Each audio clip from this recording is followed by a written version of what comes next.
Hello, Veritas scholars and families. Happy Wednesday. It is April 29th, 2020, and it's Miss Mackey back again for another daily update.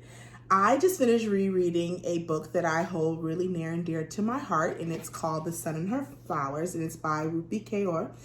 She is one of my favorite poets / writers. She actually has a very interesting story. She did not start as a writer. She started posting some of her work on social media, and it blossomed into this amazing project.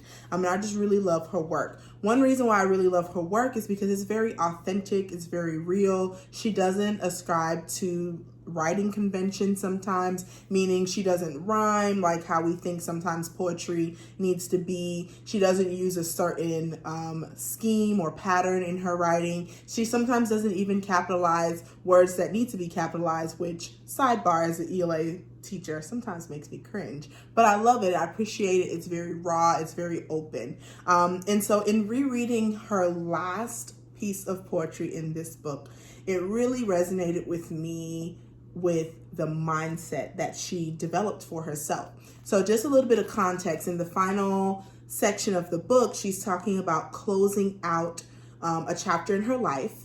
And in that specific poem, she's talking about closing out the year and how she's going to regard the new year. And so for me, what really stood out for me is that in this current time, we don't know how the story is going to end. We don't know what's going to be happening in the next couple of months. But what we do have control over is our mindset. And so for me, I'm very, very sad that I can't be at school every day and interact with you all and go to Starbucks. As you all know, I love to be there, in the library. And so that kind of has some wear and tear on my mind. But what I had to remind myself is that mindset matters. And this poem does a really good job in helping me understand ways that I can change my mind.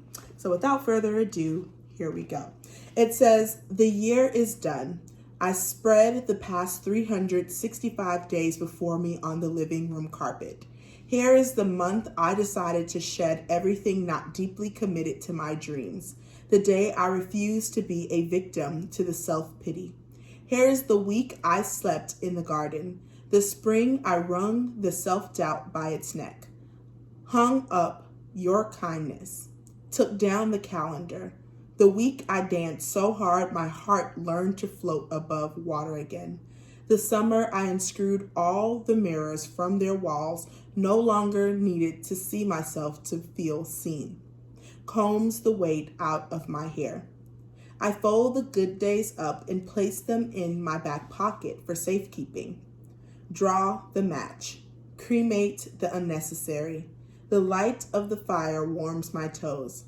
I pour myself a glass of warm water to cleanse myself for January. Here I go. Stronger and wiser into the new. There is nothing left to worry about. The sun and her flowers are here." Thought that was super beautiful and encouraging. I hope that you all have a fantastic Wednesday. Continue to strive and push yourself. Experience some newness in your life. Experience some motivation. Go Lions, go. I'll see y'all later.